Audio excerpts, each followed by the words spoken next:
The mind starts first and tells you who you are and who you're not, what you need and what you don't. It even attempts to confuse you between a need and a want.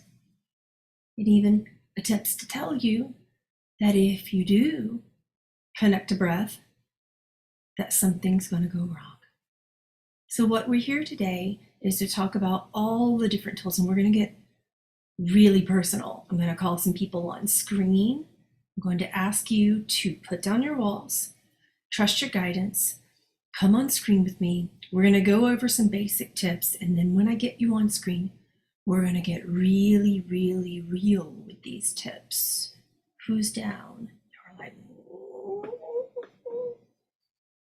I want you to jump at this. Be like, yeah, me. Why? Why should you jump at this?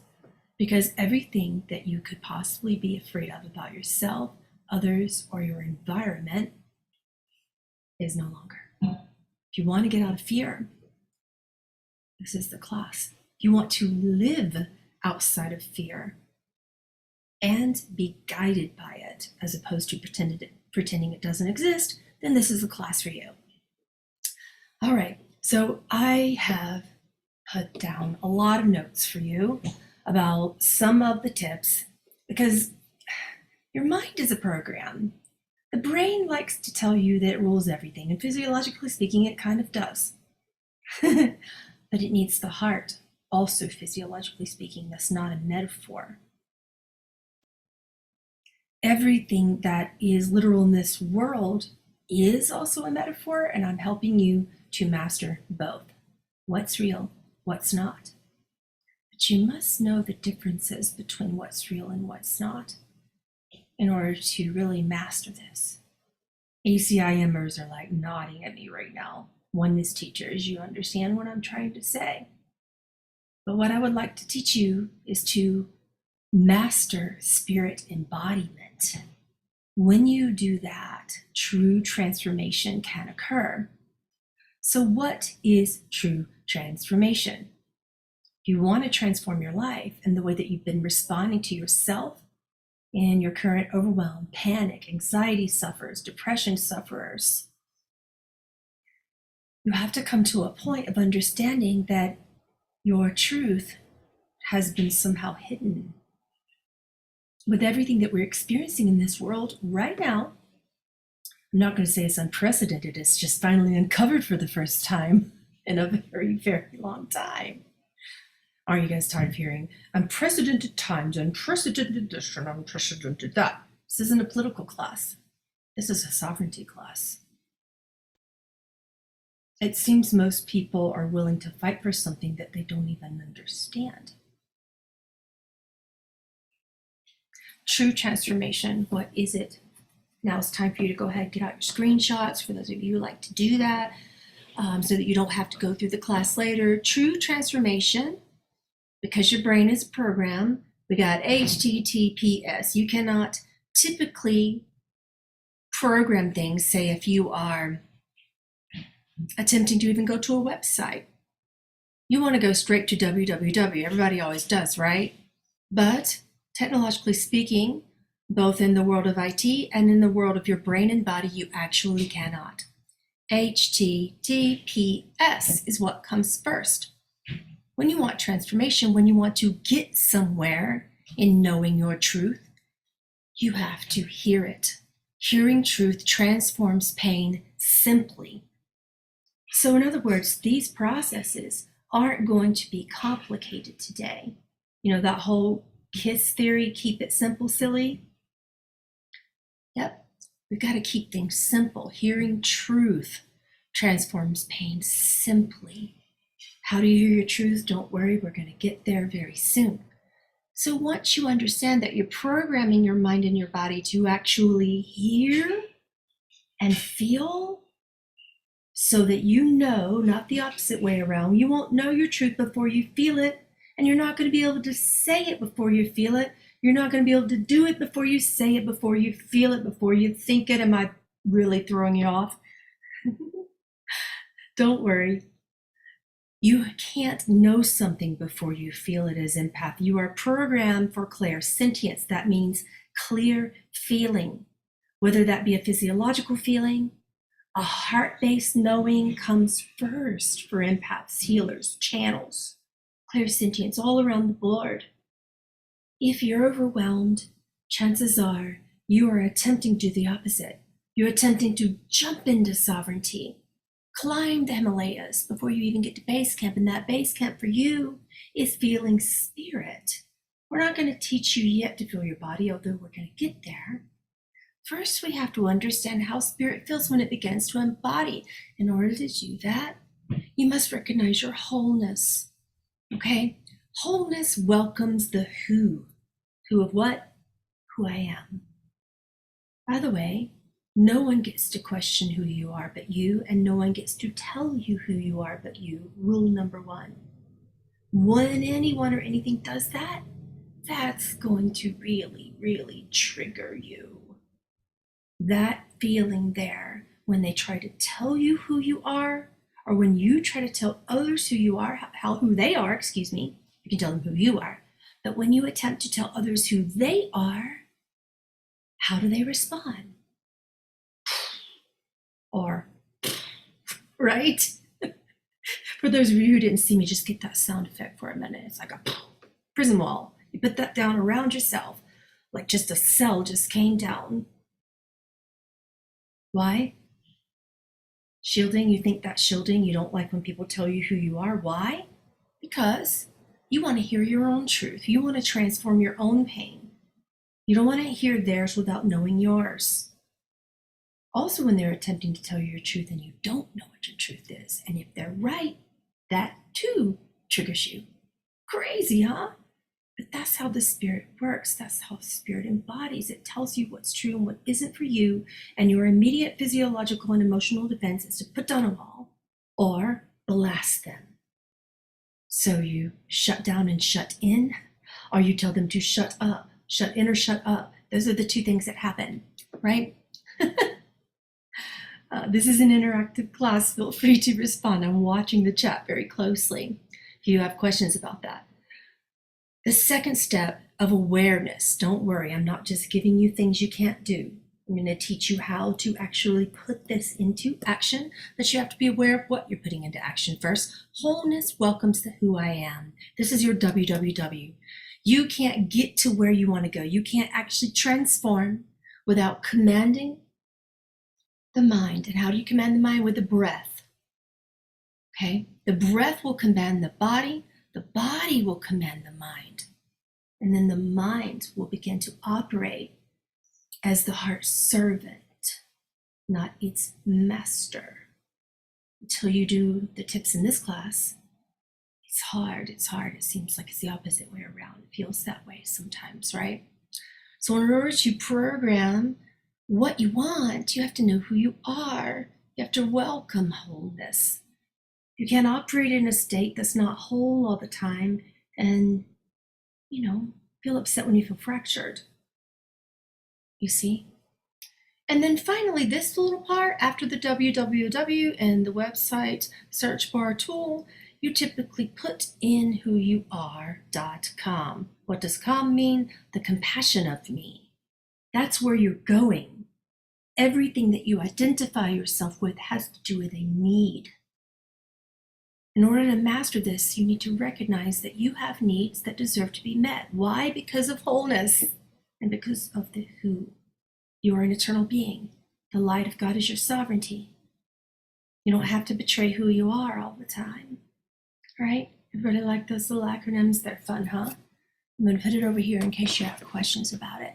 So the next step, how do I know who I am? You must utilize discernment. How? Ask.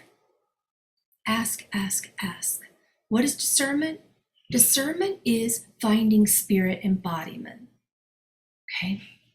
Finding spirit embodiment. If you don't start there with breath to allow spirit to embody so that the body can tell the mind what its emotional needs are, then it's very difficult to find the who of the characteristics of your personality, of your physical needs, much less the who that's beyond it.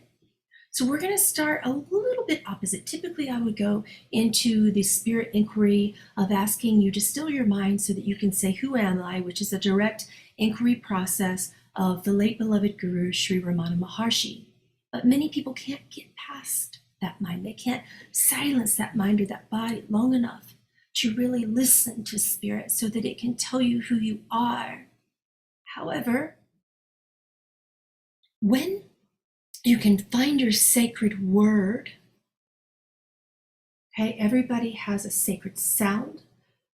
And that sound, this is why I teach source tones. I give you source tones. I love also transcendental meditation. I love mantra, because there are certain sacred sounds that are incorporated in the vowels and consonants of every language that has ever been in existence. From there, we formulate words.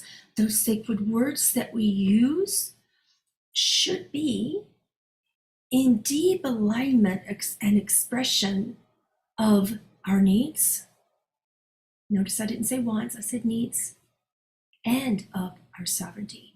That is why they're called the sacred word. How do you find your sacred word? Number 2, by stop saying words you are not. Now that is a very literal example. I mean, the universe doesn't hear the word no or not, or in the English language, any of the apostrophes associated therewith, like could. That's a future word. It doesn't exist. You could, but you haven't. So why are we thinking about it yet? Not very sacred. Could not, you've got the word not. Couldn't, you've got the word not. Would, guess what? That's of the past. How do you find out what is a sacred word? It's very, very easy. I'm going to give you a Yeshua quote about that. He says, the only thing that is true about the past and the future is that they are not here right now. What do you think that means? It means that your truth can only be found in the exact moment in which you are feeling, thinking, speaking, or acting, or responding. Right? So stop saying words that you are not. That programs, going back to this, you begin to program your .com. You go straight there the moment that you do that. Right? Number 3, the breath and the body will tell you what your needs are. Mentally, physically, spiritually, all the above. The breath will tell the body. There are many ways that you can breathe, but if you don't breathe, you're preventing spirit embodiment in that moment. This is why I sing a lot. This is why I chant a lot, because it literally forces me to breathe. And then I immediately connect, because I'm practiced at this, thankfully. And then when I sing, that's why my voice sounds different. That's why I can embody with voice. The body will tell you your needs. And then finally, number 4, inquiry. You need to question everything. If you are in interaction with yourself in any circumstance or with any person, and you stop breathing, that is your first definitive sign that you are disconnecting from spirit, that you are not allowing embodiment, that you are shielding in a way that's actually harmful. There are actually helpful shields in this class that we're going to talk about as well when you come on screen with me. And then there's helpful, there's harmful. Okay, there's helpful and harmful shields. Inquiry means you question everything. So the moment you feel that shield go down, what do? When that shield goes down, what is not there? Your breath. You hold your breath. It's the first thing that panic attack sufferers do. They hold their breath until they can't anymore. And then by the time they breathe again, they start feeling the chest pain and the harshness of the breath.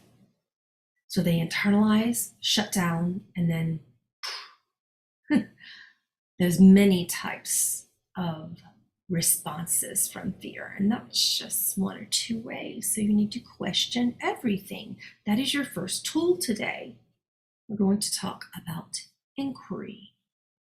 So this is going to be fun.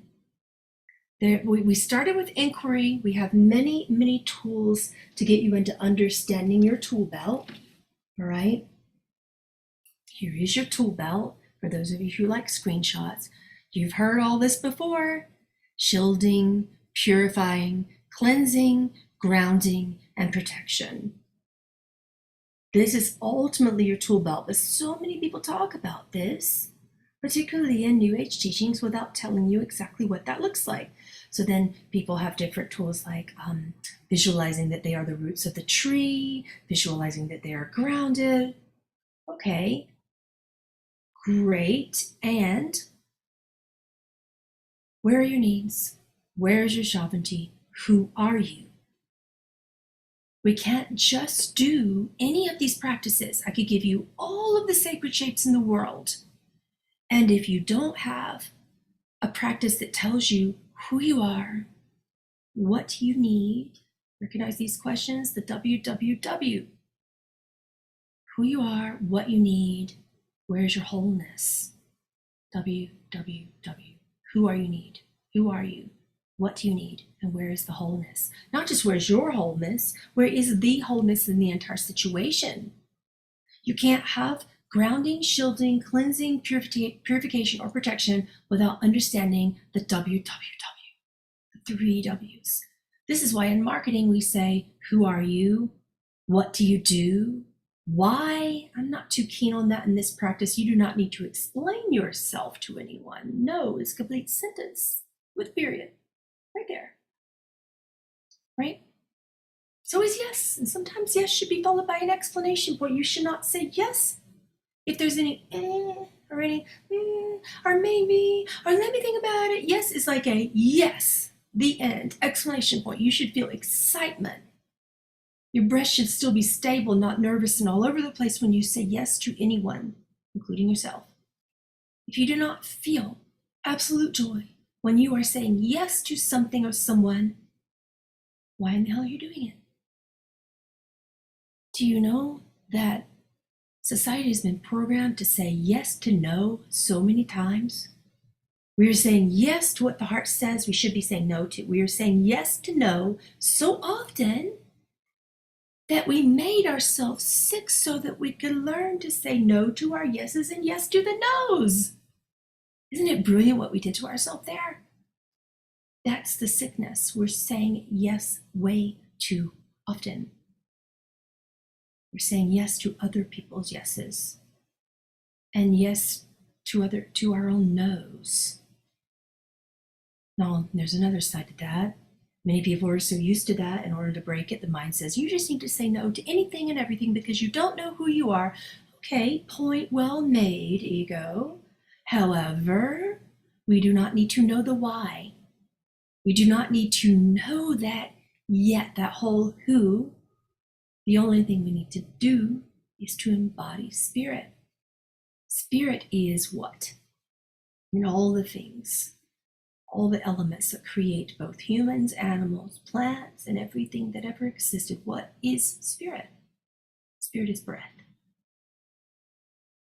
You can't see it, can't really feel it unless you have a body. So we can be thankful for that, right? Okay. I want to talk deeper about how to do this, both in the inquiry practices, as well as release practice. In order to release, we have to be aware. You cannot release without observation. You cannot really be aware without observation. So in order to release something, you have to be aware of what you need and what you don't. We're going to practice becoming aware of what our needs are, physically and emotionally. This doesn't happen overnight. I can't give you a sacred symbol to do it. I could, but it'll just make you feel good without the awareness thereof. Okay? So I want you, both during and after the class, right now and afterwards, to go to cnvc.org.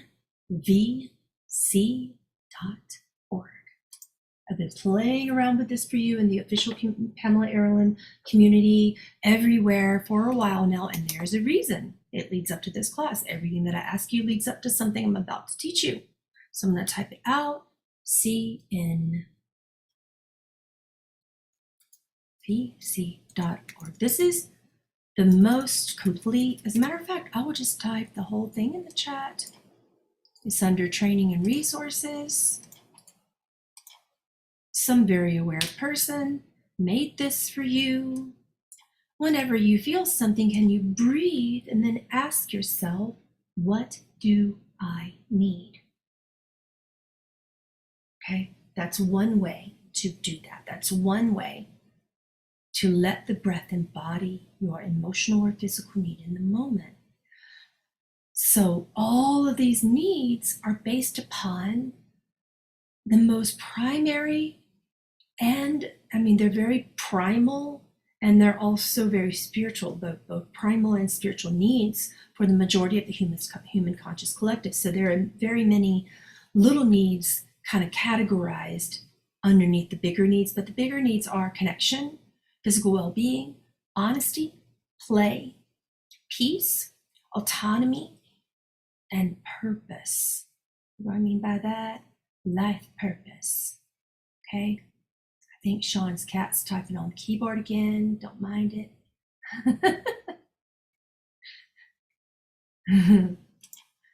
Oh, Momo, why do you do that? Momo's like, yes, I'm excited about this needs inventory list. You guys looking at it? Did you pull it up, or do you want me to share? If you're on the phone, I can share my screen. So you have to actually practice being aware of these needs, because a part of the great undoing, which is undoing a sick culture, that's what we're literally playing out right now with the COVID example.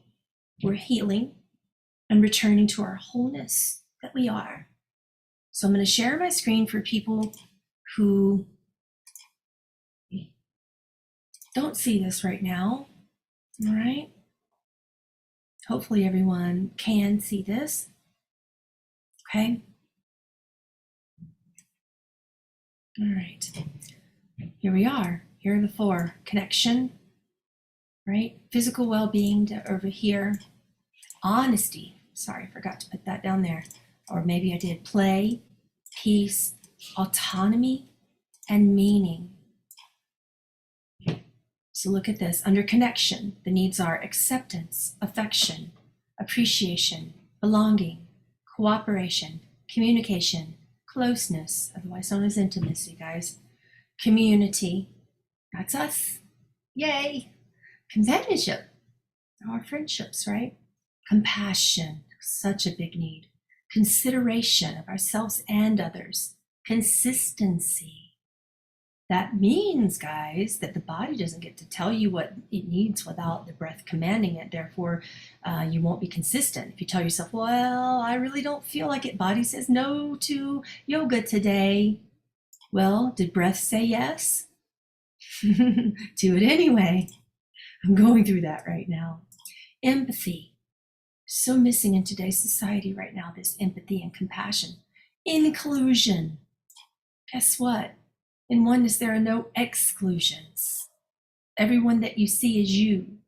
Everyone that you see is also innocent, but the circumstances, the reactions, the pain they cause are not. It's not innocent. That's from Course in Miracles, if anyone wants to look that up. Chapter 13. Intimacy, both physical, emotional, sexual, all of it. Love, mutuality, being on the same page, everyone is mutually important. Having the same goals. This is also called compatibility. Nurturing, physical and emotional. Respect, including self-respect. Connection, under that we have safety, security, stability, support, to know people and to be known, to see and to be seen, to understand others and to be understood, to trust. By the way, you need to be trusted as well. That's a similar need. Warmth. No matter what someone says to you, if they're not saying it with warmth, I could say, yeah, I love you. Okay, I love you. Yeah, that's different than I love you. I love you. Do you feel that difference? Physical well-being. You need air. That means breathing. You need to breathe. Food, movement and exercise, rest and sleep, sexual expression. By the way, you need safe sexual expression. You need safety in your physical well-being. Shelter, touch, water. Under the honesty category up here, you need authenticity. You need integrity and to be integrous.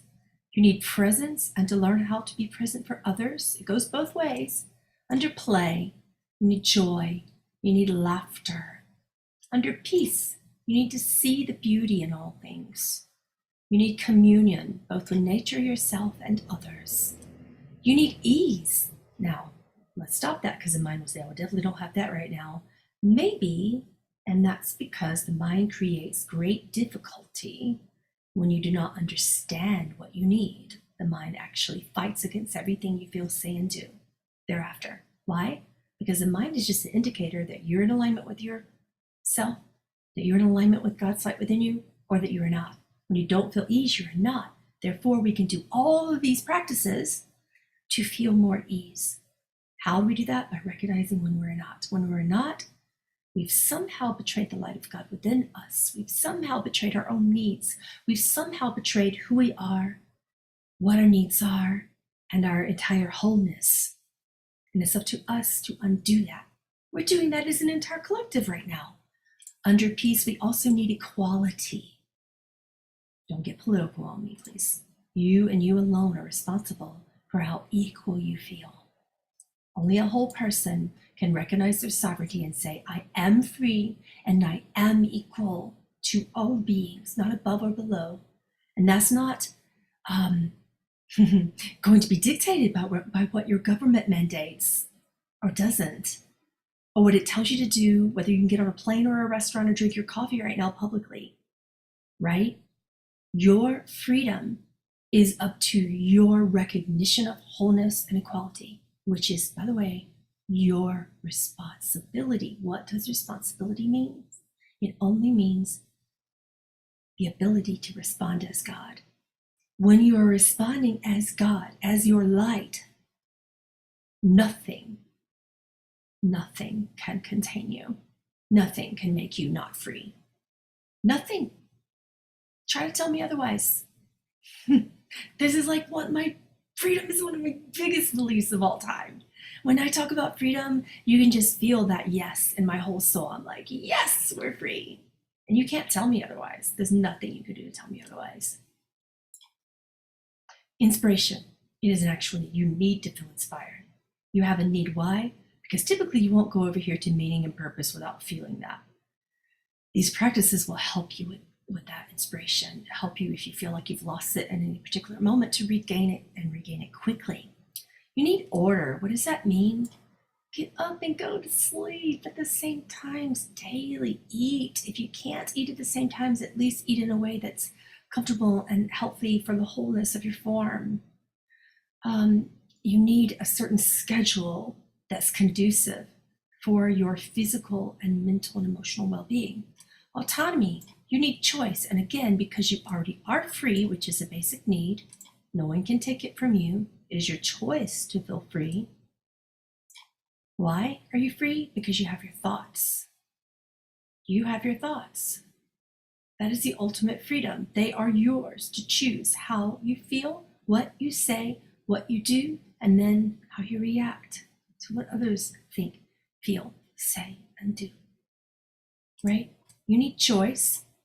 You have it naturally when you understand that you're free. You need independence from things that don't make you feel free. What I'd say that isn't on this list is that you need interdependence. What does that mean? Because connection is the first need on this list, you actually need other human beings. You literally cannot live without connection with another human. An animal can't replace it, a plant can't replace it, nothing can replace it. You need each other. This is where spirituality went awry. Every component of spirituality says just love yourself and you'll be fine, New Age. Buddhism, detachment is key. You'll be fine if you just detach. Because you actually need each other. And you're so afraid of attachment that you will not connect. This is where Buddhism could stand a little bit of a revamp. One of the biggest misunderstandings in that, which is actually not compassionate, and Buddhism is compassion. So in order, and this is the great thing about Buddhism, by the way, is that they teach compassion in order to relieve suffering. They teach acceptance, that suffering is, well, a part of the human existence, and the only way to relieve it is compassion. That is how they are connected. But the detachment thing, well, that needs some work. Hinduism has it the opposite. So, with all the interdependence being mistaken for connection, when that's actually attachment to all the deities and devas and devatas. So they could work a little bit more on understanding and dependence without attachment. So each of the deepest religions or lifestyles or spiritual teachings that have presented their concepts to you will miss something in this, with the exception of Taoism. That's really the only exception I've found. All right, you need space. So speaking of interdependence and independence, you need a little bit of time by yourself to think, to process, to feel before you react.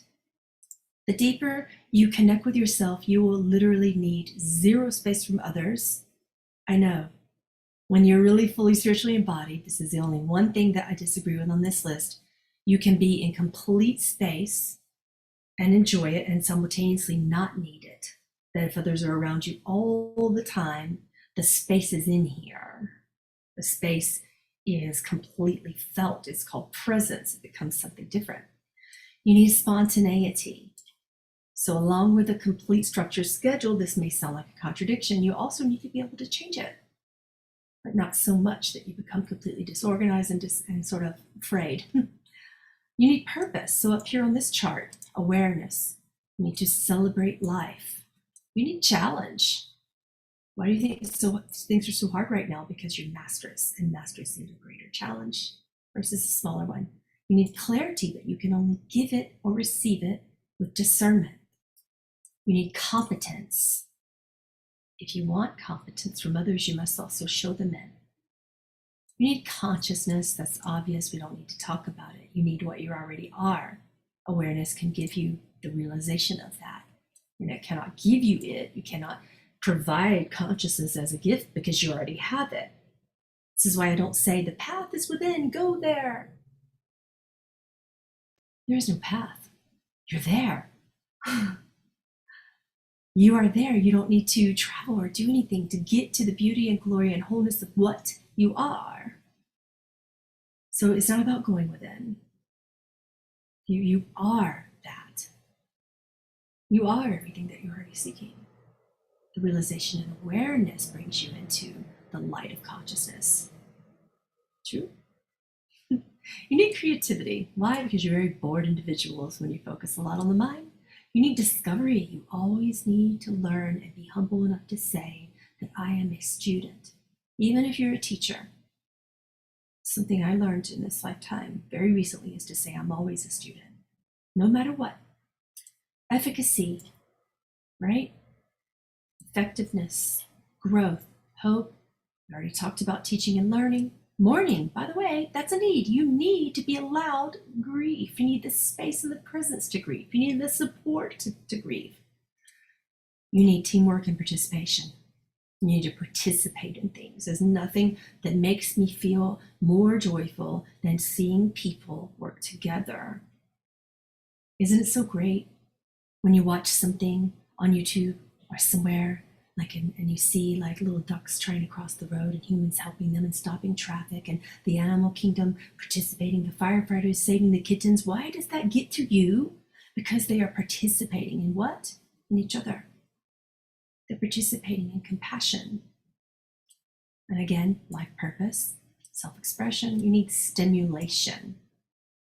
You need to matter. You need significance. That's not an ego thing. People need to feel as if what they're doing, thinking, and saying matters somehow. And finally, you need understanding. Great. That's the list. Okay. Any questions about the list? Wasn't it fun? You can look it up yourself, but I had to say all those things for anyone that's in the class but doesn't have access to the internet. All right. I want to talk to you about the concept of cleansing. In order to purify your thoughts, you have to cleanse thoughts and feelings and even words that you've said. If you've already said something but you don't think it was the right way that you want to feel, sometimes that happens after the fact. OTR and OTF, you can remember that, write it down. In order to work on the tool that we call cleansing, you need to observe. You need to be aware of what your needs are and what your needs aren't. Again, how can you do that? By breathing. There are many breath techniques, particularly the one technique that we can go over if you want. We've gone over it many times. You just breathe in for 3 counts, hold the breath at the top of your head, right here as if you have a crown or a baseball cap on that's just kind of like a cap that's squeezing. So hold and retain the breath, and then release that breath all the way back down your spine. Do that 1 to 3 times. All right, you're counting the breath. You can count to 3. That's 1, 2, 3, or you can just do what I do. I count 1. When you're counting 1, it is a reset, literally, of the physiological systems, all of them, beginning in the hypothalamus, then onto the amygdala, and all of the other areas of the brain that teach the brain to properly synapse based upon love, not fear. So when I'm breathing in from the base of my spine to the top of my head, I count 1. So 1, 1, 1, just like that. When you're counting 1, you're causing your brain to want to reset into something different. We are used to past, present, above, below, before, after. 1, 2, 3, 4 is the end of the program, and if you like it, great. I'm not nuts about it. So I count 1 so that I get myself out of hierarchical thinking and understand that if I want to understand the above and below, I've got to be present in my oneness. So I count 1. And I don't look at it like the number 1. It's like I'm counting the word. Does that make sense? Do you understand? Okay. And you count that, and then you retain the breath. You hold it and you retain it. Imagine it's right here. Let it squeeze, sort of like it's squeezing a baseball cap, squeezing against the brain. That actually helps the pituitary and pineal gland, particularly the pineal, to release calcification, and the pituitary to receive the proper signal from both the hypothalamus and the amygdala, so that it sends the proper, the adrenals then send the proper hormones to the body. So this physiologically helps your cortisol lessen. It lowers cortisol in that moment. It is incredible. It is incredible. So do that, and then observe what you're feeling, and then release it. If you can't release it, if you can't let go of the thought, feeling that's bothering you or overwhelming you, you need to forgive it. So number 1 or number 2. If you can't do 1, go to number 2. And then finally, choose again. There's something that Yeshua taught me when I was really little. He said, if you don't like that feeling, you must choose again. If you don't like your choice, you must choose again. If you don't like any promise that you've made to yourself that wasn't sacred, you must also choose again. That's hard. So very good. I hear what you're saying, Damon, but you can sit in that tub full of crystals and bath salts all day long, and if you have no awareness of your mind, you're just going to feel good temporarily. You've got to really recognize the thoughts that are happening and the feelings that are accompanying them. And when you choose again, this goes back to reprogramming that hypothalamus, amygdala, the pineal, and the pituitary to really dictate your mind, body, and entire systems of the body, as well as the spiritual. The pineal gland, controls the spiritual. So it's really like we get all of these feel goods. This is why I'm not saying use this crystal with this, that, the other, and then that's going to make it go away. It won't. It's a Band-Aid. It'll help. It'll support it. But if you don't do it, it doesn't help. So when I say, going back to this, find your wholeness, by understanding who you are. When you choose again, you just say, I am blank now. That is your process for choosing again. It is a clear process. So again, you observe, okay, number one, what it is that you don't want, or forgive it if you can't really release it. Forgive it. When you're releasing it, you just say, I release now. It is so simple. Going back to the rules here on, here it is, transforming pain simply, you just say, I release blank now. If it doesn't happen, just say, this doesn't serve now. And then go back to, I release blank now. You must identify the thoughts or feelings or both. It can't be an action that you're releasing. It can't be someone's reaction or pain that they caused you if it's a physicality. It has to be a thought or a feeling. Those are the only rules to OTR and OTF, okay? So in order to be simple, I release blank now, and again, it has to be a thought or a feeling, right? How do you know what to release? Now, this is where it gets real fun. We're going to pull back up the National Center, the Center for, a second, I got to find it first. We're going to pull up the feelings inventory. I'm going to link it up for you, and then I'm going to share my page. Okay, copy. Paste in the chat. Everybody pull this up, and if you can't, don't worry. I'll read through the basics of it. And I'm going to share my screen really quick. All right. All right, feelings inventory. All the things up here you need. These are the feelings that actually let you know that you're honoring your needs. And they fall under many categories.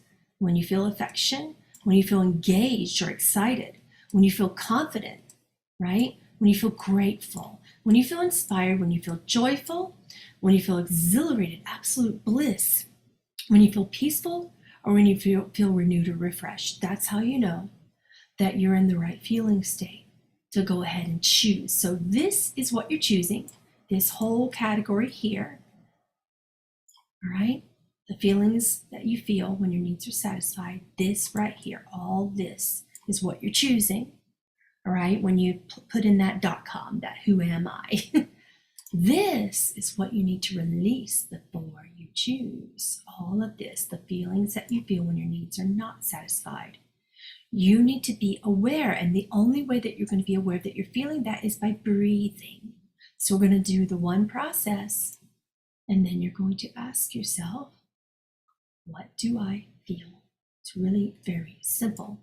If you feel afraid, if you feel annoyed or frustrated, if you feel angry, if you feel aversion, if you feel confused, if you feel disconnected, if you feel disquieted or agitated or sort of disturbed, all that, if you feel sad, if you feel pain, whether physical or emotional, if you feel tired, tiredness or fatigue, if you feel shame or embarrassment, tension or anxiety, if you feel vulnerable in a way that's actually the weakness of vulnerability. There's a difference between empowered vulnerability and disempowered vulnerability. All the disempowered vulnerability is right here. You feel fragile, guarded, helpless or powerless, insecure, reserved, sensitive, a little shaky in your body or your mind. If you yearn for something, there's a longing for something that's painful. That's different from longing for something because you know something good is coming. It's right around the corner. That's a different longing. Nostalgia can be powerful. It can be empowered or disempowered. So I'm not nuts about this little list right here because we can be nostalgic in a way that causes for an empowered yearning, or we can be nostalgic in a way that makes us grieve and pine and be wistful or envious or jealous, right? Okay, so that's that. I'm gonna go through that entirely specifically.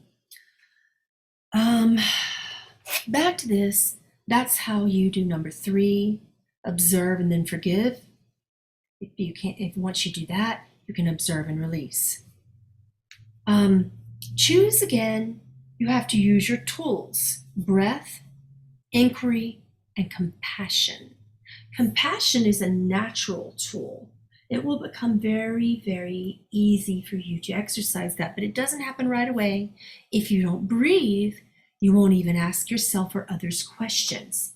So today, I'm going to teach you a really, really, really powerful tool for sovereignty that I call inquiry. And we're going to start with learning how to inquire of the thoughts and feelings of others and of yourself. So this is simplified embodiment. We're not going to go to the spiritual inquiry first. Why? If anybody remembers, because the mind likes to dictate. The mind is the ultimate dictator. So we have to be a little resourceful in order to turn the mind off a little bit. We have to do the one technique. Okay, I'm going to pull up those steps again. Yep, no, I'm not. Hold on. Yep. In order to do the one technique, we're going to breathe. Okay. We're going to breathe, and then we're going to listen to our truth. You cannot do this without listening to your truth. So if you're with somebody, we'll start here. And if you're feeling all of those, or any, not all, but any of those emotions or feelings that are in the emotional, like the feelings list, the feelings inventory from cnvc.org. If you're feeling something and it feels yucky and you're with someone else, right, make eye contact. You must be present. Don't look away. All right? Listen. You're listening to their needs and to yours. In that moment when they're talking and you're feeling uncomfortable, someone's asking you, do you have a vaccine or not? If someone's, I'm just giving you the worst ones right now. If someone's asking you, are you going to? You need to listen. Okay. So it's just really, really important. You're listening to their needs. You're listening to your needs. You're just breathing and listening, breathing and listening. That's all you're doing. You're recognizing what their feelings are in that moment when you're listening. You can find the needs. And once you find your needs and their needs, you can, if it goes on a long time, you can go ahead and do the, let me see, is this the right one? No, where's my OTR? Hold on. Yeah. You can be breathing. You can be asking questions inside of yourself. You can be holding a space and being compassionate. You can be releasing if you find that they have a need. You can be identifying. You can be saying, I have that need too, even though they're expressing it very painfully to me. I have that need too. You can be forgiving, but you must be observing and releasing, or observing and forgiving. When you're finding needs and their needs don't apply to you, you just need to listen and find their needs. Repeat their needs in a question. Can you do that? How do you do that? So someone says, do you have a vaccine? You really need to keep my store safe right now. You really need to be doing your part as a responsible human being. Do you have a vaccine? You can say, I observe that you feel that you need me to help you feel safe. Is that true? Do you notice that I observed their need and then I asked a question? Easier said than done. I observe that you feel blank. I observe that, and you can ask, follow that by, is that true? I observe that you need me to believe that I need a vaccine to make you feel safe. Is that true? That's a very powerful, you need to be in your confidence to ask that question, but it can be any question, you see. So, on a second, I'm going to pull some stuff back up for you, and we're going to practice some of this. All right? I'm going to practice some of this. We're going to make this a lot easier. The